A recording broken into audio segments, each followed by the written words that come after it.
Yeah, Cool. And we are live. amazing. Uh, Welcome everyone to the Factors webinar, the first one in 2026. And we are discussing a topic which is very close to us, which is ABM in 2026. With us, we have Ali of Understory, co-founder of Understory. My interaction with Ali was quite dramatic in the Hyperbound office. I was there with my friends Sai and Atul, and it's also incidentally, they were also there in town for the Clay event. And most importantly, they were also working with Hyperbound for running their marketing. And so they came just for a client this thing. And what was just a simple hi and just taking a selfie ended up being also a product demo from my side. And the most interesting thing is when Alex opened his laptop and showcase the processes, the ABM processes, and the GTM agents which they run for their clients. One, it was mind blowing. And the other thing which actually caught my thought there was like these guys were far ahead in the game in general compared to most other B2B startups and much ahead of even enterprises, which is there. Hence, it is also important as a part of the overall paid forward where like we can talk about what the best practices in ABM, which frontline agency or elite operators like Ali and Alex are doing. And that is the intent of this webinar. Here, what we are going to talk about is how does ABM look in 2026? How is it different from the past ABM with traditional tools and specific running just display ads and with static account lists? How has it changed? How do GTM agents come into play? How do other tools in the tech stack like a Clay or a HeyReach and Cloud Code and NA10 and others come together? Is something what we are going to discuss here. Ali, very warm welcome here. I know you have been in India, but we hope we can host you in Bangalore soon. But the stage is yours now. Absolutely. Thanks so much, Sri. Appreciate the warm welcome. And yes, one day I will make it to Bangalore. Have a lot of reasons to go there, teammates, clients, and all of that, and especially the Factors team. So one day we'll make it down there. But yeah, I remember that day in San Francisco well. I remember we were trying to coordinate something back and forth on LinkedIn, and we just saw each other at the Hyperbound office. But I think that's how it goes in San Francisco. You never know who you're going to run into at whatever startup's office that you're at. So yeah, it was a great day and excited to be here. That's good. Uh, Thanks a lot for taking time off to this thing. One thing is for our India audience, I know it's 11 p.m., but stay tuned. This is actually will be very useful for you, and you can take away with a lot of workflows, and then you can also follow Ali and Understory team on LinkedIn so that you can get more of their insights. Second, for the people folks in US, it's right in the middle of the afternoon or early in the morning. So the next 45 minutes to 1 hour is going to be quite exciting in terms of where Understory team is going to open up their playbooks around ABM and talk about how ABM has changed. Uh, Ali, just to get started, if you can just give a brief introduction about how many companies you work with, how did you got into building Understory, which are the kind of companies you started with, and your own background, so that we can get into a little bit general introduction and then get into the thing. Yeah, absolutely. So I would say the background of Understory, we're an all-bound agency, which means we focus on a variety of different channels, but really at the core of all of it is the data that we have access to. So we're very specific with the types of account lists that we build for our clients, and we have deep channel expertise on the different channels and mechanisms that we actually deploy the messages and the campaigns that we want to use to reach that audience. So the campaign or the target accounts that we're building for our clients. So I would say at the core, that's our philosophy. In practice, that really means multi eight figures managed in LinkedIn and other channels, ad spend, millions of emails sent a year for our clients. So I would say those are the specific channels, but we use a variety of tools like Factors to get there.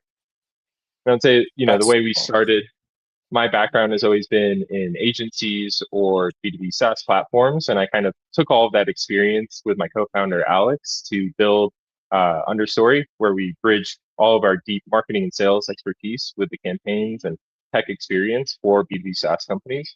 So that's kind of how we got started. And once we partnered, Alex and I, we really never looked back. And yeah, that's how we got here today. That's great. The theme is, of course, ABM in 2026, but it's more like ABM in the AI native era. We are in the AI native era. You have experience right from SaaS and agencies, and the last 2 years, uh, both from a AI platform basis, what the LLMs can do, and the kind of workflows and the research which can do has actually kind of one overwhelming, and a lot of things have changed also. Can you just share a couple of insights on like what you think has really changed over the last 2 years, and what do you think Yeah, still remains the same? yeah, absolutely. So I'll just go to the next slide because I think this kind of talks about some of those topics.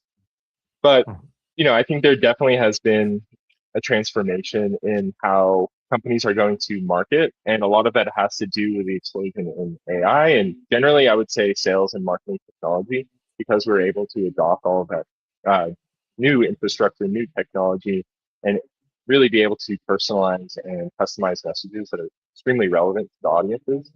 So I would say, in the past, ABM was more about building like the exact firmographic list, like these are the exact companies that we want to go after in terms of revenue size, employee count, the industry that they work in. But we are striving to take it one step further. We're looking at very specific, like technographic information, intent signals, like how much are they spending on paid media, like all these other relevant information that basically allows us to build much more targeted account lists past just the basic firmographic data that we've had access to for so long. That's great. I think I like the term what you say is like treating ABM as a system and not a campaign, which is there. If you can just deep dive into like what are the components of the system, what all goes into the system, both in terms of like how do you bring in signals, how do you segment signals, how do you score signals, how do you activate signals, and also eventually that's one topic which is very dear to us, which is how do you measure the signals. So yeah. Yeah, absolutely. So I think it gets back to the core of what marketing is really, in a sense. Like you're trying to reach somebody with a solution to a pain that they have. And they're never going to be on one channel. They're not going to ever be on one list. And so to treat ABM, something like a LinkedIn ad campaign where you type in the company and you want to make sure that they're seeing your ads, like that is just, the very level one version of what we can do with ABM. So that's what I mean when I say treating it as a system, like not just isolating it to LinkedIn ads as a channel, but how can you use the data both externally that's happening outside of LinkedIn and bringing that into the platform, but also treating signals from LinkedIn like ad engagement data or company impressions data and actioning that on different platforms like sending emails or triggering other connection requests or something like that that's happening outside of the ad campaigns. So that's why when I say treating it as a system versus more of a campaign, I think that's the approach is you're not just isolating to one channel, but you're trying to surround, that audience with the solution to their pain. That's great. It's got it. And can we deep dive into the tech stack and the toolings and how you have the same? Yeah. Yeah, absolutely. So I would say, at the core of it is Clay. That's where we aggregate all of our signals, where we do a lot of our list building, our data orchestration as well. So we're pulling in, data from something like LinkedIn ads using a tool like Factors. We're pushing all of that company data into a Clay table. And then we're overlaying job titles, the same titles that we're targeting over our LinkedIn ad campaign, and using the Clay find people lookup to actually find all of the job titles at companies that are engaging with our ads. And then Mhm. using some tools to actually execute and sequence messages on behalf of those sales reps or whoever wants to reach out to those specific companies using tools like HeyReach, Instantly, Smart Lead. All of those are great options. But I would say we're bucketing into various different like foundation, like the data foundation, like this is the actual data that we have access to. We're orchestrating and collecting everything in Play, and then we're actually executing it using these sequential tools or even the ad panels as well. Actually, this is a very interesting point, and I'm intrigued in two levels. One is like Clay as a orchestration layer, and also the product as well as like just blown out of the park over the last 18 months. So it's like from June 2024, it's like a lot more people using Clay, and they have also grown heavily, becoming a unicorn, and now it's like a $3 billion company, which is there, and a lot of adoption around Clay. But one thing which keeps coming back is, and when we speak to our customers on this thing, they look at Clay as a data provider, comparing it with Zoom Info or the Apollos of the world, which is there. But how you are describing Clay is as more like an orchestration layer.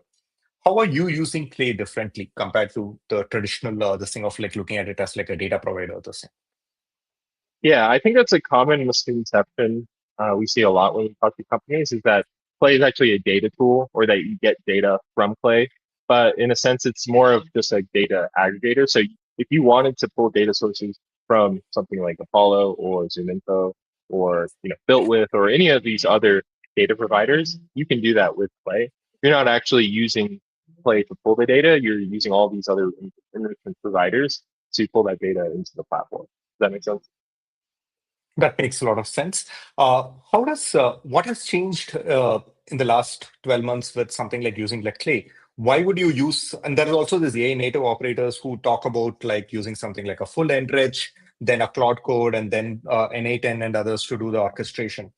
Why does Clay stand out as a much better orchestration layer than kind of a build it yourself or do it yourself orchestration layer across some data providers and cloud and the same? Yeah, that's a great question. I would say it goes back to the idea of ABM as a system. So in one Mhm. play table, we can type in that data from a panel like LinkedIn, add a column to send connection requests to people at those companies. You add another enrichment column where we're pushing very customized copy to sequencing tool like instantly. And that's all done from the same table.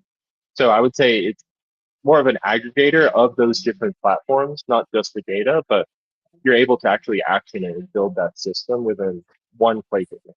So that's the way I would think about it, and the way that it's helped in the last 12 months just build our campaigns more efficiently and help build that system that we're building for our clients. Oh, that's very good. One thing which I do agree with is the whole data foundation. You can bring in the first party data, which is your CRM, website, identification, etc. Tools like Factors, we bring in the LinkedIn data, third party intent, G2 review data, and few other data providers. Plus, you can layer all of them to do account scoring and then you segment. Then you push it into Clay for more filtering, and then goes to execution. In terms of execution, what is the process that you follow for running an ABM efficiently? Let's say we can take some sample clients of yours, or including I know you have a client in India as well, which is that how do you actually execute a all-bound campaign across ads, Google, LinkedIn, uh, email outbound, and also like LinkedIn outreach and few other the same. And one thing which I also want to deep dive in is also on the outbound part, but I just learn from you on this part. How do you actually do that? Yeah, I would say the short answer is we have an amazing and capable team of Yeah. go-to-market engineers and paid media specialists who deeply Mhm. understand B2B SaaS. So, that's the short answer. The long answer is, we have a very detailed intake form process for our clients where we get to know as much as we can about exactly what their campaign goals are, the exact personas that they want to reach.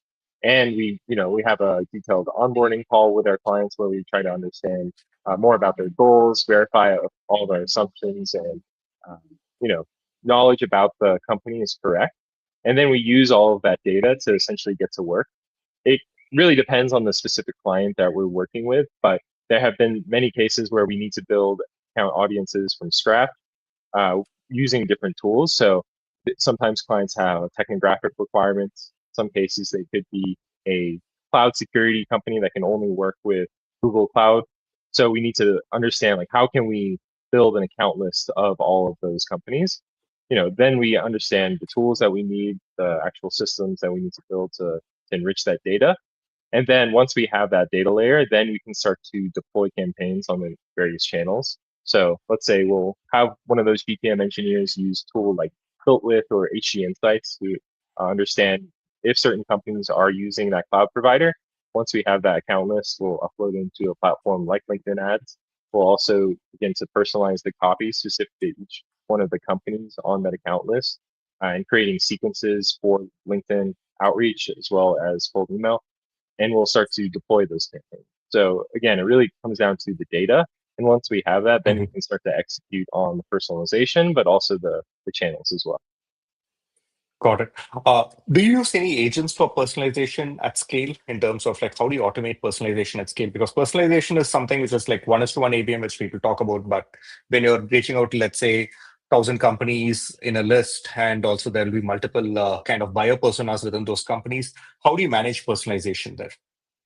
Yeah, that's a great question. So, there's a bunch of different tools that the team uses, but I would say at a high level, it's just trying to have as much input as possible. So understanding if this is a company within a certain niche, how can we pair case studies with that one of our clients has produced based on that the current company's ICP, their pains, and reference that in the copy.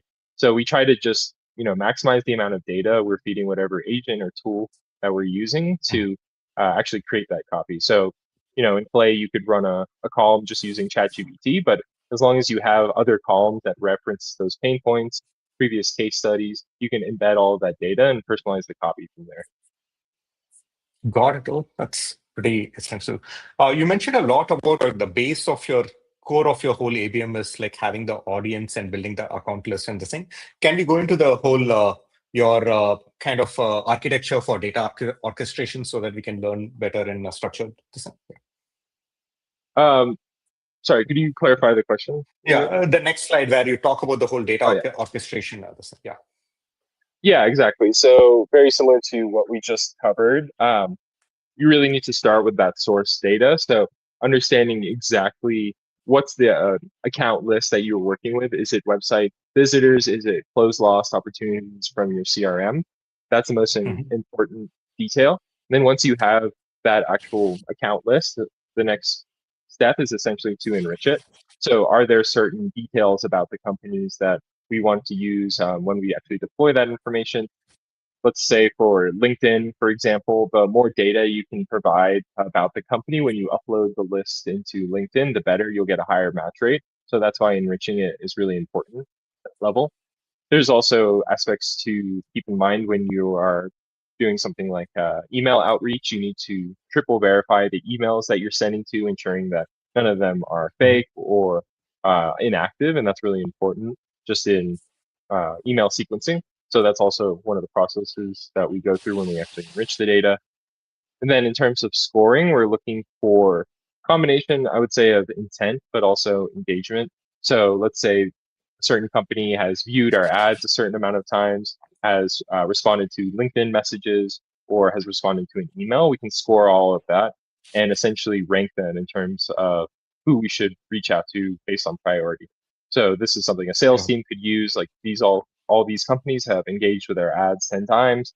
They responded to a few LinkedIn DMs, that kind of thing. And then it's easy for the sales team to go in and understand, oh, I need to reach out to these companies. They're obviously warm. Let's start going through them one by one. Got And then the it. final Uh, aspect, oh yeah, go for it. no, no, continue. I'll just ask my question later. I was just going to say the last part of it is to actually deploy that data. So similar to what I've been saying, but understanding like what's the channel, what's the sequencer that you want to use to actually action all of that data. And that could be on LinkedIn. It could be HeyReach, which is our LinkedIn automation tool of choice. It could be Instantly, which is a tool we use for sending emails. But just trying to understand like how you can transfer that data into the sequencing platform of choice. Got it. So one thing which you mentioned very clearly is like when you enrich the data, you do triple verification in terms of on the email, whether it's the right email or the same. We also hear like a lot of companies use tools like Apollo or they use multiple other tools like Lucia, etc. Uh, Sales SDRs and RevOps teams themselves, they come back and say like, we are not fully able to rely on the data which is there. Sometimes the phone numbers are wrong, emails are wrong, and the coverage is not very good. If they have to have a very high coverage, the cost is also very high. How do you handle that kind of an operational problem in terms of this thing? And what do you think are a good sources of data for you to verify emails, get the right emails, and also what is the best practices in terms of verification email? Can you share that? Yeah, that's a good question. So we definitely employ the waterfall method. So we're not Mhm. just enriching the information of the prospects once, but we're using a variety of different tools to make sure that we're not just doing it once, but we actually can verify the verification essentially to ensure that Mhm. everything's accurate. There's plenty of tools out there that work well. I would say our favorites are Wizza and Lead Magic. Those tools work really well for emails and phone numbers. So definitely shout them out. Mhm. But there's plenty of tools out there that you can use as well. Got it. That's interesting. The second part is also is like, which is something which we hear with a lot of B2B practitioners. over the last 1.5, 2 years, especially from February 2024 onwards, email reply rates are very low. When you do cold outbound and when you do the email outbound, one, a lot of emails go into spam, and second, even those which land, the reply rates are extremely low. It's not like the late 2020, late 2019s or even early 2020s, where like you were able to get at least 3 to 4% in terms of reply rates. That has actually fallen. Since you are a practitioner and you work with clients and you talked about email as part of the overall execution apart from ads, what is your experience on email reply rates and what you can do make that work better? What's your secret sauce? Yeah, that's a great question. So it goes back to the enrichment piece. You have to have the best quality data because if your phone number or if your emails aren't accurate, you won't land in the inbox at all just because you're not reaching the right people. So that part is incredibly important. The other part of it is you mentioned spam filters. You have to write very relevant and specific copy. We employ a variety of different methods to ensure that we're not sending the exact same email twice, which is something that spam filters look for regularly, is that you're just blasting the same amount of emails regularly. The other Mm. piece is we also diversify our infrastructure. So we're ensuring that we're sending, Google inboxes with our emailing other Google inboxes, same for Microsoft. So we're matching MSPs, which is really important. The other piece of it, I would say, is also making sure that you're very intentional with the amount that you're sending. If Google or Microsoft detects a brand new email sending 10,000 emails a day, they're absolutely going to flag that as spam. So we have very strict measures in place to ensure that we're not exceeding the amount of send that we're pushing through from a certain inbox at a certain time. So all of those things are really important to keep in mind when you're actually building these campaigns. But then it also goes back to the whole system idea and our philosophy of all bound. In B2B SaaS, especially in enterprise B2B SaaS, nobody's buying six-figure software from one email, one ad, or one phone call, or anything like that. So the important part is to be everywhere and continue to send those emails, make sure that you're reaching out to those same accounts with ad campaigns and LinkedIn outreach as well. So I think that's most important part of all of this is understanding that email is not just a siloed channel. And it's important when you launch other channels to also measure what's the lift in response rates as well, because there's definitely correlation between running those email campaigns and then also running ad campaigns to the same audience group. Got it. Actually, you mentioned something very interesting. You make sure you don't send the same number of emails or the same email twice. How do you this thing? So the exact same copy. Exact same Um, copy. yeah, So, for example, to let's say to Factors and some other company, the same copy or the same template doesn't get sent at all. yeah, exactly. It's all customized to each person. And Mhm. we also, there's a method called spin packs where you actually adjust the exact wording of all of the emails. So, instead of saying like, it would be great to connect, feel free to let me know if you have some time. Just very slight changes in actual wording of the email matters a lot. How do you do this at scale? I mean, you're sending like millions of emails from the original this thing. Like, how do you do it at scale in terms of like how do you change the copies? What is it that you use with agents and AI and this thing to make this happen at scale? Yeah, definitely Clay. Clay is where we're able to do Okay. all of this personalization at scale. Got it. So you have the very clear personalization engine right from like what are the last, or you frame the email into different structure points and where like what are the parts which can change and make sure that the emails which go out are very differentiated so that they beat the spam filters and also land with relevance, if what I Yeah, understood. yeah. So we have logic in the actual like columns that we're building for our client that Mhm. essentially takes that into account. Like ensure that you're not using the exact same copy. Make sure you're spinning the variables within the email copy. All that is done within Clay. That's great. I mean, this is very insightful, and I think quite a few of our viewers, and even when we take this recording and actually share it, a lot of people don't get outbound right. They think of it as like a standard cold outbound with standard set of templates, sequences, specific sequences which are there. Personalization is very limited. Even if there is a personalization, some parts of the same emails go out again. how you structured it, where like you use Clay, plus you use the underlying data, the context, and you also make sure, or you deliberately are making sure that the email copies are different at each and every level. That is something which is very differentiated in a sense. It's like how from a practitioner's guide, and also make sure that the data is very clean in terms of email enrichment so that the email lands instead of going into a kind of a bounce and other this, which is great. Uh, One, of course, this is great theory. Do you have any case studies to share?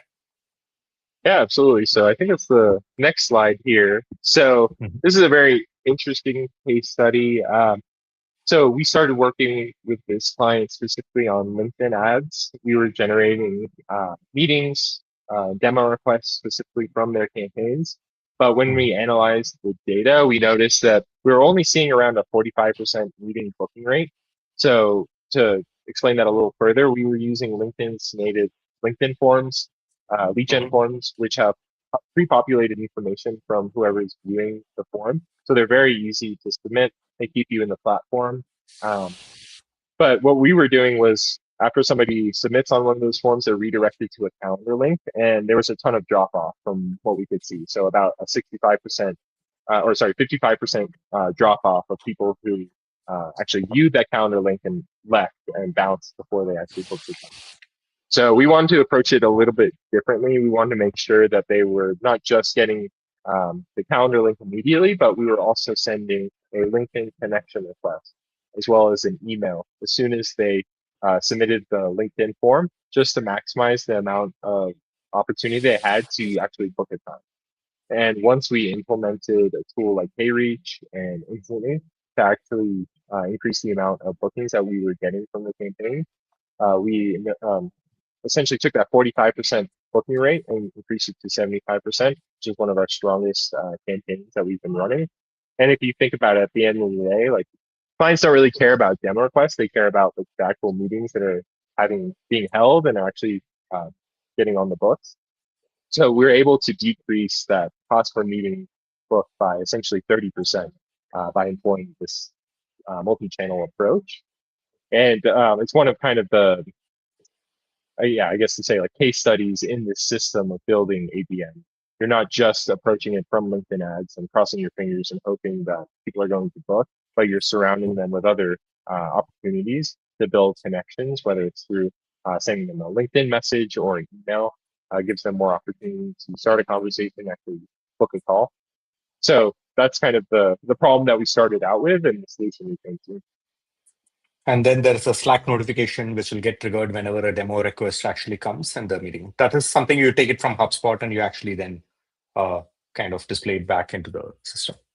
Exactly. Yeah. There's integration between HubSpot and LinkedIn ads. So we're passing back anybody who converts on one of those LinkedIn lead forms and set up a workflow where that information gets passed to Slack. In this case, the client uses Revenue Hero. So we also set up a workflow Nice. for that same contact. So not only do we know when they book a time or Mhm. they request a meeting, but we also see a notification as soon as they book a time on the calendar. So this is great for visibility as well. Get sales involved because obviously most marketers treat LinkedIn ads and ad campaigns in general as more of a marketing function. But this gets the sales team involved. They see the leads that are coming through. There's more feedback, more conversations about the quality of the leads that are coming through, who's booking, who's not. And I think it gets everybody more excited. So yeah, it's one of the practices we employ for all of our clients, just setting up a Slack notification channel so everybody has visibility on the leads that are coming through. Just to understand in terms of scale of meetings booked on a monthly basis, what would be the scale here? Yeah, it's a function of spend. I believe they were getting around $350 per meeting request. Um, I think they were spending about like 20 or 30,000 a month. So essentially, you can work the math backwards from there. Uh, Yeah, it's almost like kind of 100 demos on a 80 to 100 demos on a monthly basis. The right. key thing which I also wanted to understand is like, of course, you were spending on ads, but you didn't just stop with spending on ads. Plus, you used Clay, you used HeyReach, you used Instantly, and Slack and basic workflows around that to make sure a standard normal LinkedIn booking, which was like 45%. So, what would have been something around like maybe 50 demos on the monthly basis at $700 ended up being something around like 100 demos at $300, which is Exactly. there. And that's interesting. Just to also understand, you mentioned the ad cost somewhere around $25 to $30,000. What was the other set of things? What is the investment in the other set, like Clay, your Hey Reach and Instantly, and your email inboxes, etc.? What was the overall investment in that? Yeah, that's a good question. We pay for the top tier of Play. I forget. I think it's Hmm. about $1,000 a month. But obviously, we have a ton of Hmm. clients that we were able to use that same tool for. I'm not exactly sure on the inbox costs and all that. I would have to check and get back to you on that. Got it. So let's say it's even if we look at it as like something like $30,000 in ad costs and maybe 1,500 to $2,000 in terms of tech tool costs to achieve almost like 2x the results in terms of, or like 1.5x the results in terms of number of leads. Exactly. Yeah. And I think, the whole idea of all bound and this multi-channel system that we're building came from Mhm. how can we make our ad spend as efficient as possible? Because if we notice something like only 45% of those leads are booking, there's so much on the table to improve that efficiency and the costs go down if we can just increase that number, that percentage higher. Um, so yeah, that's exactly what you said. Yes, sir. And 45% the booking was, this is something like a Legion form where people are signing up for a benchmark report or any standard reporting or something, or is it more like there is a No, that, booking, but they were filling up forms, but they weren't booking demos? no, it was a demo request. So it was very clear on the ad, request a Mhm. demo, click here to schedule. Got it. Was there any Google Ads or any other ad channels also involved here? Yes, sir. Not for this client specifically. This was just LinkedIn. Okay, so primarily the client's complete marketing ran on LinkedIn plus HeyReach plus Instantly plus Clay as an Exactly. ecosystem. Yeah. That's pretty impressive. And for the audience, this is like amazing set of like a very clear direct practice where like you don't spend on Google paid search ads, which is a lot of wisdom, and especially a lot of India out companies and SaaS companies, right from Freshworks to ChargeBee, they spend significantly around Google ads. And that has become a more like a traditional practice where people spend a lot on Google, get inbound leads, and then they convert and they do the PPC optimization very well, which is there. But your approach is totally differentiated where like you create very clear awareness or warming up of those accounts using LinkedIn ads, which is where LinkedIn works very well. And LinkedIn also lets you target at the title level in a particular organization. So you can have a very clear, coherent list of accounts we want to target with the buyer personas, this thing. Target them over ads and then parallelly reach out to them over LinkedIn Sales Nav or their emails and messages, and also in emails and this thing so that you can convert better. And that's significantly driving almost all their inbound, which is there. And that's something which is refreshing and is also maybe a new paradigm as well over the future where like people will be shifting a significant amount of their Google ads into LinkedIn. And that is something which is exciting for us because we are LinkedIn marketing partners and attribution and ad pilot conversion ad optimization partners for LinkedIn. And this is something which we would really like to take to our LinkedIn clients as well. Yeah, for sure. Though I will add, and maybe something for you to think about, Shri, is just the same concept can apply to Google Ads. So let's say you're Mhm. advertising in the US, you're spending Mhm. a good deal of money on Google Ads and you're driving traffic, but you're seeing the same results. Only 45% of that traffic is actually converting. Why not Mhm. use a tool like RB2B or some sort of web de-anonymization tool like Factors even to actually take that data and do the same sort of workflow. So taking that Google Ads data, because we're using specific landing pages, you might have UTMs appended as well, filtering it, and then creating a table and Yes. running the same exact flow. That's something we can do as well. Yeah. Yeah, that's something which we do, and we actually advise to our clients. What we do in our this thing is people when they spend on PPC and paid search, with our website identification, we can really identify which account is coming, and we have one of the best account identification on the website. We also partner with RB2B, so wherever possible, there is a user level identification for 8 to 12% of this thing. Users, we can identify that. Then we combine all this data to the website engagement to give a context of what is that account doing, whether they're actually interested, what they're interested, building the context graph there. And then on top of that, since we see which keywords they come in from, and generally in Google, if you spend on 100 clicks, barely 3 to 7% actually convert. What happens to the remaining 93 clicks? it would be like it's not something like normally people will search for ABM alternatives and just come to your website and leave. Anyone who's searching for ABM alternatives and clicking on those ad and coming into your website, they are high intent.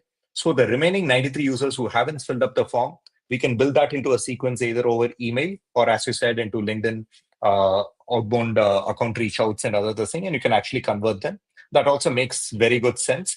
Is there any case study which you have applied in that sense in terms of Google outreach or It's Google? something we're setting up now. So stay tuned. We'll have some case studies coming up, but it's a new channel that we're experimenting Yeah, on. that's Not Google happy Ads in to. general, but Yeah. this flow. Yeah. In that case, we would really like to see how we can connect also, because we have the segmented list of like Google paid search visitors, but who haven't converted into forms, and at a user level, and how do you actually enrich it back into Google and also push it back into outbound sequences. That's something which we'd really like to dig in. But thanks a lot for this case study. Yep. One thing which, if you can just summarize into like into 35 minutes into something like, what are the things which people are doing wrong, and then how can they fix it? Because you shared your case study, you shared your processes, etc. But we just want to see like, where do teams get stuck? Yes. Yeah, that's a good question. So I know I have a couple of bullets here, but I think the number one issue that we see is a siloed team. So sales has their own account list, marketing has their own account list. They have certain messaging that they're using on their outbound emails. The sales team is that completely is counter to what marketing is doing. So the way that we think about it is how can we bridge all the activities that sales and marketing are doing in silos and make sure that they're speaking together, they're sharing the same data, they're sharing the same copy and messaging and all of that to ensure that nothing exists in a silo. I think that's the number one most common thing that we see when we're speaking to new companies in terms of the results that they're seeing is that they're still treating all these channels as siloed initiatives that are specific to certain departments. So like only sales works with outbound, only marketing runs ads. But in essence, I think everybody should be aligned to the same goal, which is revenue. And so when you approach it from that mindset, I think a lot of these systems start to make a lot more sense.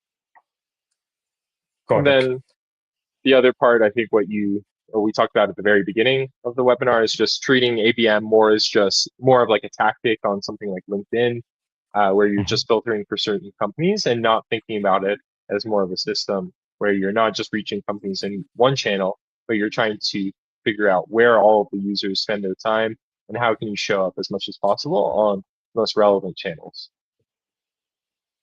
Got it. Um, and then, yeah, I think the other most important part is Mhm. just having like too many tools. I mean, we've talked about a ton of different platforms and technologies you can use, but I think when you start to have subscriptions for Apollo and Zoom Info all in the kind of same kind of budget, it starts to get a little messy, and you actually don't have enough spend to allocate to actually execute on these campaigns. So that's why it's important to be as efficient as possible with actual tooling that you're using and making sure that you can aggregate everything in one place with a platform like Play and not having them all exist in different silos and different platforms where you have to log into one place, download the list, cross reference it to another. That kind of process can really make things muddy, I would say. Got it. No, this is pretty clear in terms of what you had mentioned and what people get stuck. Add to a few points about our own experiences with quite a few. I mean, we work with close to 400 plus customers. What we have seen is like you're right in terms of multiple tools. In a sense, it's like marketing teams when they start out or the new year, they get some budget. They say like, okay, they hear a lot of noise on LinkedIn. They have so many other influencers, or they have their own friends and peers who recommend. So they end up having a lot of tools, which means they have a lot of data, but very few coordination, or as you mentioned, like orchestration, where like, how do you make all of them work together? How do you make all of them sync? You might need only one or two together and then make it work better. But sometimes people try to increment over the last, like, can I get another 10% extra signal, or can I get a kind of a better choosing multiple tools? Like they'll have outreach, they'll also have smartly, they'll have also have some other dialers and other this thing. It becomes too many tools and this thing, and then one, it becomes overwhelming. Second, even the orchestration with N8N and others, you need internally a very smart set of a GTM engineer who can actually make all of them work. That goes for a toss. Second thing, which we have seen with a lot of companies is, and which is to an extent getting solved for, is the marketing sales silo. Sales teams primarily have very clear set of tools. They have the sales navigator, they have the CRM, they have their outreach, and they have their caller dialers, which is there. Marketing teams, on the other hand, are working very clearly with their marketing ads budgets, and they have their marketing automation tools, and they also have kind of any ABM tools and research intent tools like factors.ai. One thing which we miss, and that's something which we have solved for with our account 360 view, where like these are the by account, these are the marketing activities which are done on them. There have been 5 engagements on LinkedIn, 20 times visit on the website. These are the pages they are visiting. While these are the sales engagements, there has been some emails, there has been some calls, there has been some LinkedIn Sales Navigator messages which has synced into CRM. What we're able to show to the client is there are accounts which are marketing touched, but no sales touch points, which is something like this is where sales need to be held accountable, saying that these are the accounts while marketing has warmed them up completely, sales has never reached out, and vice versa, which are the accounts which are sales reaching out as their ICP doesn't have any kind of marketing touch point, which goes back into the marketing to build an audience and make sure they are warmed up. In a sense, it's like a military terminology of like having a very good air cover, like marketing, and also having the infantry ground troops going on the other side so that they attack together and they coordinate, and all of this synced in real time so that it's, in a sense, it's like it's not something like you are trying to reach out into a multiple inbox for a long time while marketing has never warmed up, or vice versa, where marketing has completely warmed up the account is interested, but the sales is not reaching out. That is something which we see very clearly. And I like your point about the no feedback loop between sales and marketing. In a sense, that essentially captures attribution. You're spending on campaigns, you're running a lot of campaigns, you're spending on tools, you're spending on activities. How do these activities result in revenue, leads, closure rates, and others? And how does that feedback actually revolve into back into like how do you optimize your campaigns? In a sense, where we have seen a lot of teams failing is like every marketing campaign or any campaign as such, an ABM campaign is an experiment. Not all of them succeed. There are certain parts which some parts of the campaign works, or a segment works, or a particular copy messages works, and other doesn't. You need to test out what works based on the revenue. And in B2B also, revenue is not impulsive, or it's not something like B2C where you can see the results immediately over the next 3 days or next 7 days. You have to wait for a couple of months for things to happen. People lose patience in the middle and they don't measure properly and they end up throwing the baby with the bath water, as they say. Yep. Yes. Yeah, it's interesting. Some of our top performing clients on the paid media Mhm. side, we're reporting to their CRO, and some of our top performing clients on the outbound side, we're reporting to the VP of marketing and CMO. So it's a very interesting mix, and I think yeah, that feedback loop is incredibly important, and also something we try to solve for with those integrated Slack channels. Everybody has Yeah. visibility on the leads that are coming through, and there's people are able to make comments in real time based on what they're seeing. Yeah. I took a little more hackier version to solve for sales marketing alignment. My Yeah. CRO and my CMO both are my classmates, and they themselves are also been the same hostel mates as well. So it's more easier for them to align because it's like they've been friends for almost 20 years plus. So it's easier for them to work together. Thanks. Yeah, Yes. so it sounds like very similar to Alex and I. We've known each other for I think 16 years at this point, and although we Wow. come from very different backgrounds, he's more sales, I'm more marketing. I think that's also another way that we make it work as well. It's super interesting. That's great. Now, of course, we are almost to the end of what we are kind of like the whole kind of the webinar and the thing. What I want to ask is like two things before we get into Q&A, which is there, and I'll like to see if there are any specific questions which are there. What are your predictions for this year and the next year in terms of ABM? What do you think is going to change, or what do you think how companies apply are going to change? The reason why I'm asking this specifically is like we recently saw a post by Yamini Rangan, and Alex also commented about that on LinkedIn. In a sense, it's like Yamini's post now in 2026, she talks about warm outreach and warm outbound. And this is something like signal based outreach, warming up accounts before you send the email. The whole concept about like integrating campaigns across sales and marketing and across multiple data sources is very important. It's something which we have been hearing in our kind of the lack of better word, like echo chamber or like our communities and our groups for almost last 3 to 4 years, which is there. But the big enterprises, even someone as nimble and as famous as HubSpot, is just catching up. What do you think are the things which are going to happen in next 2 years or the next 1 year? Because what I would say is like the rest of the enterprises, for them to catch up, it will be even more later. So your insights here would actually help kind of like kind of a Nostradamus for the more non-digital savvy or non-AI savvy audience. Yeah, that's a great question, and maybe we can host something the end of 2026 in December and see if my predictions come true. Yeah, But and yeah, we are having this recorded, so I'm actually going to list on the predictions by Ali, and we are going okay, to listen. yeah, sounds good. Yeah, it's interesting you mentioned that post that Alex made actually last night, which was in reference to HubSpot's CEO talking about warm outreach and how it's revolutionary now. And there's clearly, a ton of people thinking about that.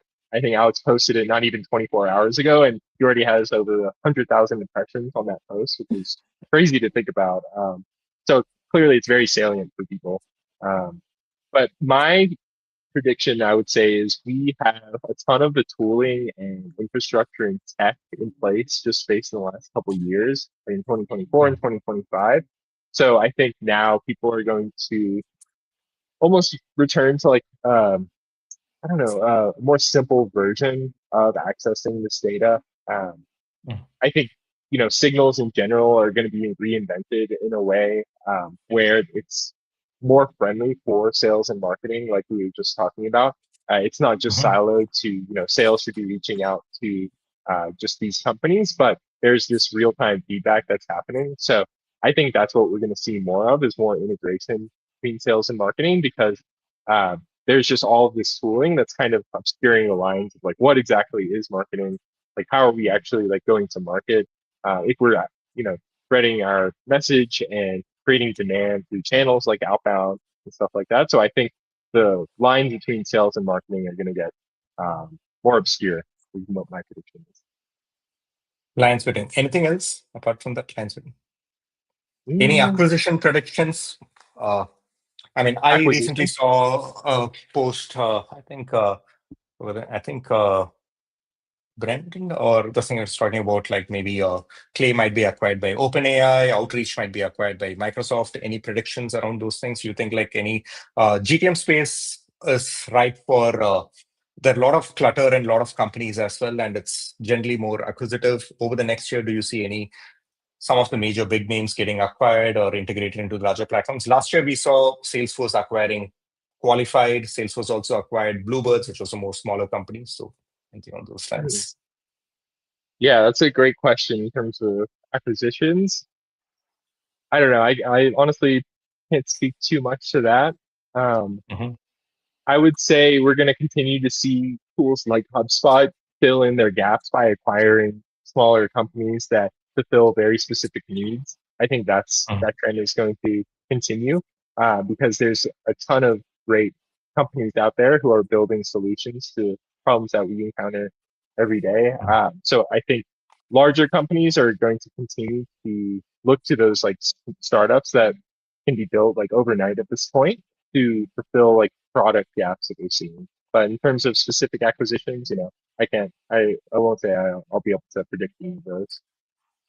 No, it's interesting you mentioned HubSpot because HubSpot is generally not acquisitive. I mean, they have made Clearbit and few other acquisitions, which is more data and acquisitions that generally they try to build themselves. And they have a whole suite of products which they have built compared to something like Salesforce. But Yeah. that is something which we haven't seen. One Yeah, more thing it which should you, be yeah, interesting. so, Just on the HubSpot side, the reason I say that is one of my good friends who I've worked with in the past, Nary Blumen, his company actually got acquired after less than 12 months by HubSpot, and they are an AI GEO like tracking tool. And so I think it's a new trend that we'll see is these new tools that are springing up in less than a year are getting acquired because they fulfill such a immediate need. That's all. Oh, that's interesting. Uh, One thing which I wanted to ask is like the pace of development in large language models and what we have seen with Anthropic, Claude Code, and ChatGPT as well, and also with the rest of the Gemini copilots and other things, which we have seen is like massive pace of development. And we have a lot of tools which were started off in 2022, 2023, where like they started as an AI native product, which sat on top of the LLM layer, either with some level of data or orchestration and this thing.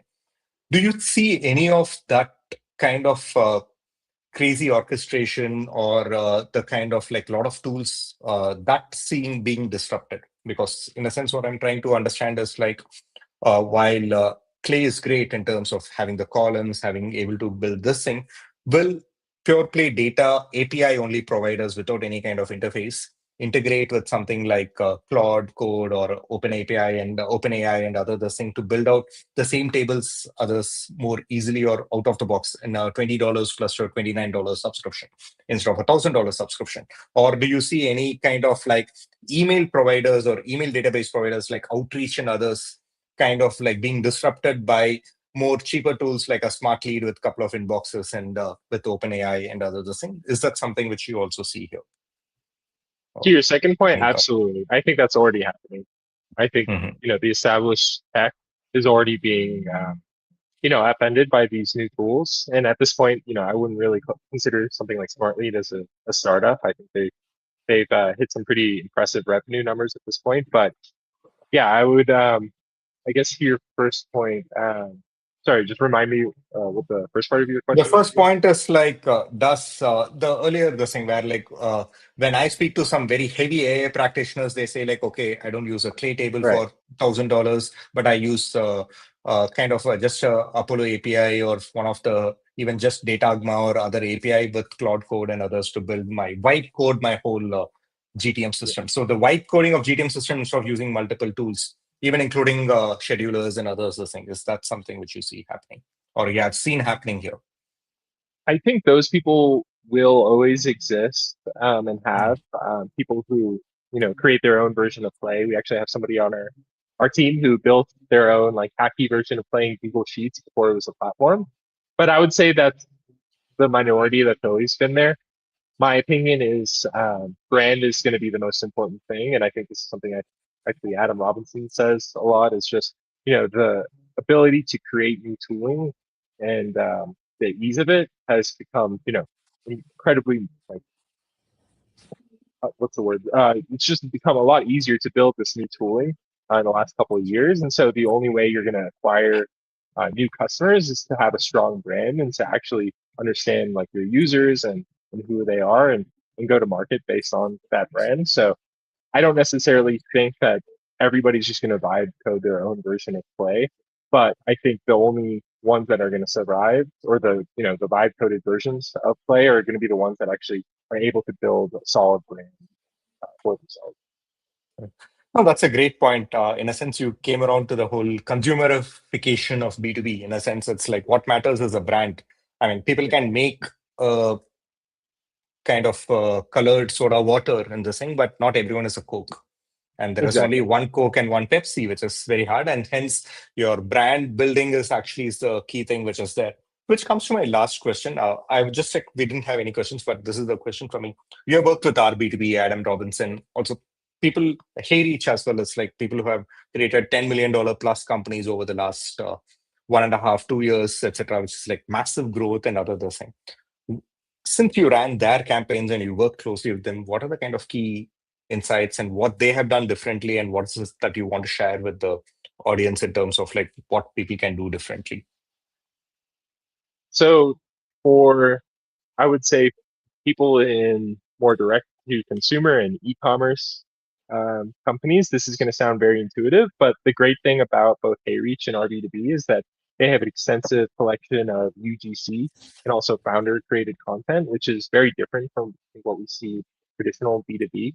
It's a very, more conservative industry. We don't have people like Adam recording himself using RB2B, showing a Slack notification of somebody visiting his website and all of that. So I think the strongest thing that we learned from working with those two companies is the power of UGC, not just from the founders themselves, but also working with third parties or other agencies to create that content. That's something they relied a ton on for organic growth, and it's just been like an accelerator, I would say, on the paid side. Got it. So in a sense, it's like what you're asking founders or even companies to do is get out there, record more videos about their product, what the use cases they solve. In a sense, build the kind of user-generated content or the TikTok kind of a this thing into the same. That's good. Exactly, yeah, because there's so many like generic ads and messaging out there. If you can actually Mhm, connect with somebody on a human level, I think it goes a mhm. very long way. We also work with agencies, and you guys, I mean, when Alex Fine posted, you have something like 100K impressions in the thing. What do you guys do differently as an agency to get more customers or you're getting your leads? Yeah, that's a good question. So I would say when we first started out, LinkedIn was the primary channel, and it still is the main way where we drive a lot of our business. So organic LinkedIn content. Alex and I and the team, we have commitments where we're posting very regularly. We have impression goals, all of the stuff that's kind of embedded into our system. But since last year, I would say we've really taken an approach to be everywhere. So now we're running Meta and Instagram ads for ourselves internally. We've recorded a podcast. We've had I think like 30 guests now at this point, which I feel like we have to get you on at some point. I'm sure Sure. you have a really interesting story to tell. But that's another channel being on YouTube. We're exploring Reddit. We also partnered with a service provider named GrowthX, which I'm not sure if you heard of them, but they're um, AI SEO services company, kind of split between services and SaaS, I would say, but they've done an incredible job working on the SEO presence, and we're starting to rank in LLMs. And it's helping a ton. So yeah, I would say at the beginning it was really just focused on LinkedIn, but now we've expanded to all the other relevant channels. Does Meta and Facebook work very well for B2B ads or agency ads and others as well? It can. We are just started launching it for ourselves, but we work with a variety of clients. And actually today I was looking at some data for one of our clients on Meta. They spent 3K this month already and already have driven a 250,000 in pipeline, which is pretty insane to see. Wow. And I posted about this the other day also, but we have a Mhm. vertical SaaS platform that we're looking for architects, and they generated over 100 leads in one weekend, actually this past weekend. So I think Wow. Meta, yeah, is very underrated, but you have to execute it very well. You have to have the right data and you have to have the right creatives. Otherwise, the targeting can make it kind of a crapshoot. Do you do only retargeting or is it more direct audiences and then doing your targeting on Meta? Both. We do both. Both. That's interesting. Cool. We are almost at the end of it. I checked, we didn't have any questions, but Okay. this was very useful, Ali. More interestingly, one is like we have recorded versions, so we'll be sharing snippets and also the overall recording.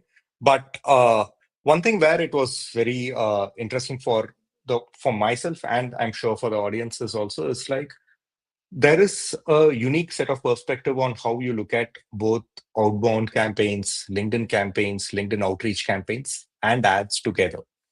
And also how you loop in all of them together with a single data orchestration layer. So it's not like a tool clutter. It's like I have a single brain where I do all of the work. And I have a strategy where I put in this data and then I action on the data together in a single place. And that is something which can be at a very simple level for a lot of startups to get started and scale up. It'll be very efficient because people can actually buy a smart lead and then with clay and other this thing when they are starting off pretty well and run their LinkedIn outreach and other campaigns, and that can actually help them scale very well. Secondly, for also startups is the user generated content or the importance of brand. Bringing, I mean, everyone has a great phone and all phones come with almost like one of the best cameras around, which is there. They can actually generate very solid user generated content about their brand, about their product, about the use cases they solve for, including their team for them to actually generate that interest or the inbound interest for themselves and then scale up. That is also, I think, which is kind of like a lot of B2B enterprise founders, and especially from India out where like India has plenty of SaaS companies which are pretty large and other this thing. Founders and also the industry itself is a lot more conservative where they're not the thing. It's more like letting the product talk rather than founders talking about the product. So the human element in this is something which is very interesting. Thanks a lot for all the inputs and taking your time to share with us on a Thursday afternoon. Great having you here. To the rest of the folks here, this has been the start of the webinar. It's not the only one. We are having another great webinar down this month, and we'll be doing one every month. Please keep attending Factors webinars, and we'll share both Ali's details and also the whole webinar recording and snippets over LinkedIn. Thank you. Thanks for having me, Tree. Thank you.